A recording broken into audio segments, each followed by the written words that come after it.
I'm Kerry Bevins, and I'm the director and owner of Dance from the Heart, and we're very excited you're here to join us this afternoon for our production of Sleeping Beauty. Everyone has worked so hard, and I want to thank all the parents especially too for all their hard work in supporting our program here. I think you'll be greatly pleased by this wonderful production by our dancers. And at this time, I'm going to call Molly Freya to come forward, and she's going to read a summary of Sleeping Beauty. Sleeping Beauty. Based on the fairy tale by Charles Perrault, the ballet Sleeping Beauty was composed by Peter Tchaikovsky and choreographed by Marius Petipa for the Imperial Ballet of Russia. It premiered in St. Petersburg, Russia on January 3rd, 1890. The cast included Carlotta Brianza as Princess Aurora, Pavel Gert as the Prince, and Enrico Caschetti as the evil Carabosse. It was received rather coolly at first, but has since become a favorite with ballet goers.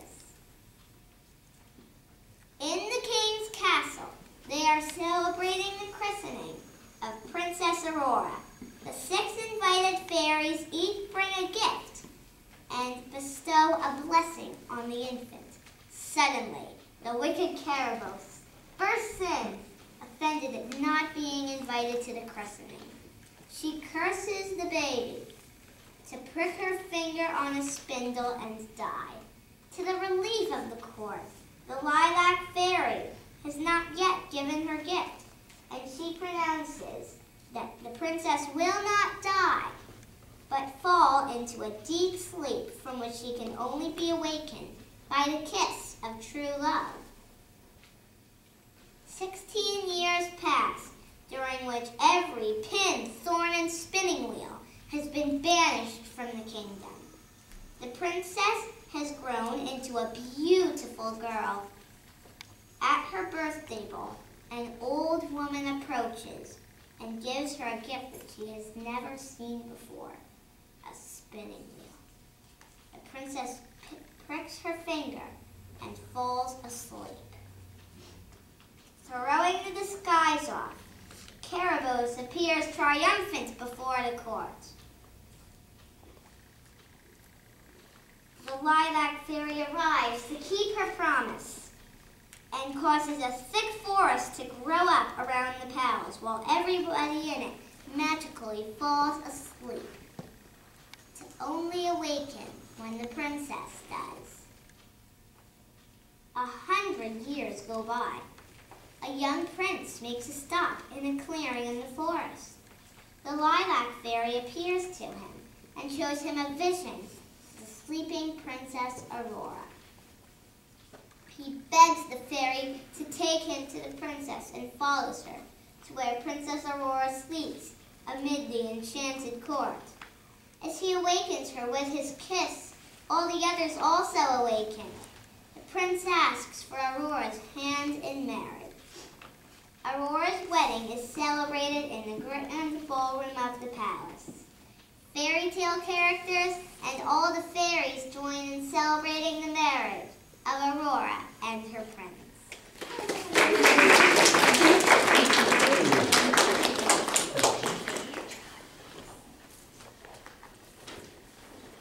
So Molly mentioned some of the characters, and I'm going to introduce 2 of the characters right now. And this is Diane, and she plays Carabosse, and Rachel, Lilac Fairy. So they're going to be teaching you some of the mime. And we've learned a lot in ballet that dancers talk with their bodies, and of course we don't use spoken words. So I'm going to dictate, and the girls will show you some of the mime. So we'll start with Diane. She'll say, that means that baby will grow and grow and grow, prick her finger in a spindle, and die. Good. And then you'll see Carabosse during the dance doing an evil laugh as she bends forward and back. And then the lilac fairy comes and does a counter spell, takes away the spell, or actually makes it better. So that baby will grow and grow and grow, prick her finger on a needle and die. And then she's saying, no, no, no. that baby will grow and grow and grow, perk her finger on the spindle, and sleep. Very nice. Thank you, girls.